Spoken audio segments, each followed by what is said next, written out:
Welcome to Eating Plebian. Today we are doing potato cakes. Let's get started with the ingredient list. One of the reasons I wanted to do this was because we really like to do things rather kind of frugally around here. A potato that has been baked, or if you happen to have leftover mashed potatoes, or you can even make these directly for this if you'd like. Uh, you know, these potatoes frequently, maybe you have one or two left over, and it makes an excellent side dish. So I've got three fairly decent sized potatoes. They are already cooked, and they're not quite room temperature, but they're getting there. I've got two eggs. I've got a third of a cup of all-purpose flour, 2 tablespoons of Italian parsley. I've got a tablespoon of garlic powder, salt, pepper. I've got some olive oil over here. That is the type that has been refined for not having the proteins in it that burn very easily within, say, the extra virgin olive oil. And as an option, I've also got a cup of cheddar cheese in here that I'll be throwing in. Large mixing bowl. Did I mention the two eggs? I don't know. Did I mention? Okay. Well, I've mentioned them now. Let's get started on this. As you can imagine, what we want to do is to free up the potato meat, I guess, flesh, into a large bowl. So I have these just going right in, and I'm going to pinch them, get all the stuff out. You can use a spoon if you'd like, if they're still hot, and sometimes it might actually assist a little bit in getting some of the stuff that's a little bit more stuck to the potato skins, if you'd like. There's absolutely nothing wrong with actually using the potato skins themselves if you want to chop those up. They are perfectly edible. So there's that. Let me just get through these other ones real quick. But whether you call them latkes or potato cakes or potato pancakes, they're just so useful this way.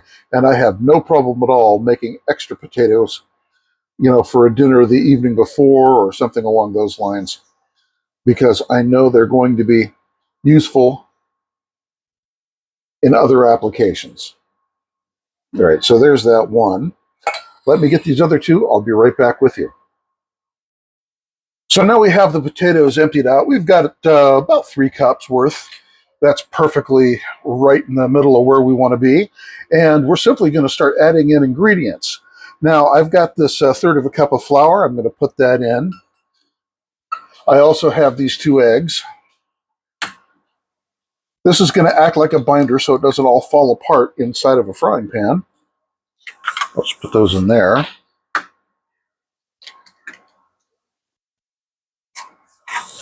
I'm going to use about a half teaspoon of salt, the teaspoon of garlic powder. You can use fresh garlic. I've got the 2 tablespoons of Italian parsley that I've chopped up before I started turning the camera on. I've got the sharp cheddar cheese I'm going to put in here. You can use as little or as much as you want. Doesn't matter. And about a half a teaspoon of black pepper. If you really want to, you can use your hands to combine all these things, or you can use your spoon, whatever what is more easy for you, I guess. This is just such a really easy and classic recipe that goes back for, I have no idea how far. People have probably been frying potatoes and doing things with them for literal centuries, if not even longer. I don't know how old potatoes are. I know they came from tomatoes somehow. I'm probably going to end up even using my hands for this just to make it a little more consistent. But let's just get this all combined in. Actually, I'm just going to smash it down with the spoon. Here's something else about potato cakes. You can use almost anything that you can think of in here. You want some sour cream in there? Sure, go ahead and throw in a quarter or a half a cup. You have chives? Chop them up, throw them in. Onions? Yep. Bacon bits? Sure. Polonium? Okay, not the polonium, but you get the idea. So we just get this into a nice sticky consistency that we can roll out into balls and then squash them flat in a saucepan with a little bit of the refined light olive oil. This looks like it's coming together absolutely perfectly, and that's where we want to be.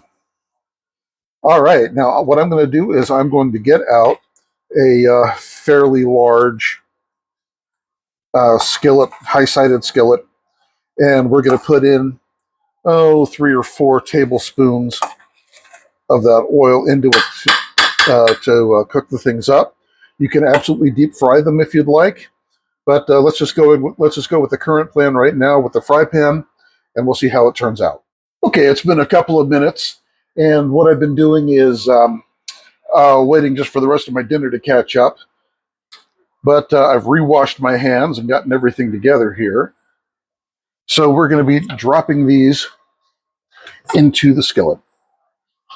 As I mentioned, I've got about, let's say about 3 to 4 tablespoons of light cooking oil going on the inside. And I'm just going to be using my hands here. I'm just going to drop them in. My pan could have been hotter, but that's all right. It'll catch up. And I'm simply just going to take some handfuls of the mixture and drop them in. That one's going to be a little bit thicker. That'll be mine. Ha ha ha.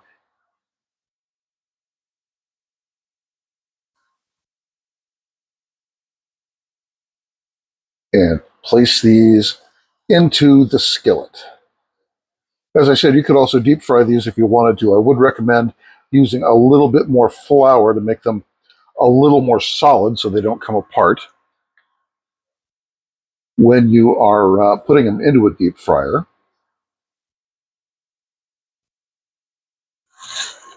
Please don't burn yourself. And I'm going to let these go for just a couple of minutes. And I've got a plate standing by and a spatula. We'll be flipping these things over in about 3 minutes' time. Dry my hands off, and then we'll do the next batch. That'll only be 2 or 3, I think. So catch you back in just a second. And at about 2 minutes in, we're going to be checking these here to flip them over. Oh, that looks nice. We got that right on the money.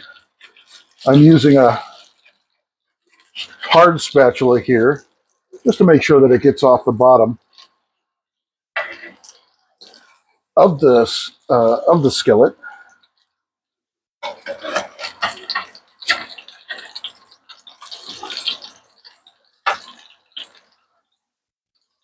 And get this last one. That one's already moving. Yay. These look incredible. It also smells pretty good too. All right. So you know what I'm going to do is I'm going to wait for another 2 minutes. I'm going to pull these out and do the other batch, and then we'll take a look of the plating and setting the thing up to drop down to eat.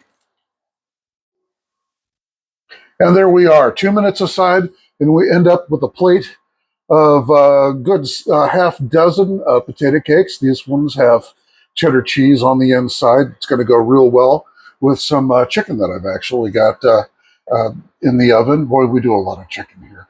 Anyways, I want to thank you for coming over to Eating Plebian, and I hope this recipe helps you out both for just the dish itself, but also give you an idea as to what you could do with your leftovers. Being a little bit penny conscious is just the name of the game in today's economic world.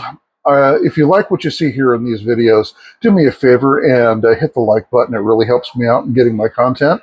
And if you really like it, then please do hit that subscribe button. It means the world to me. It allows me to be able to teach others how to both cook in terms of an economic thing, getting away from those restaurant and takeout expenses, but also it gets your family around the table and staying engaged with your family and eating together at least one meal a day. It does a whole lot for cohesion with that whole family there, and isn't that really what it's about? Thanks a lot. Have a good day.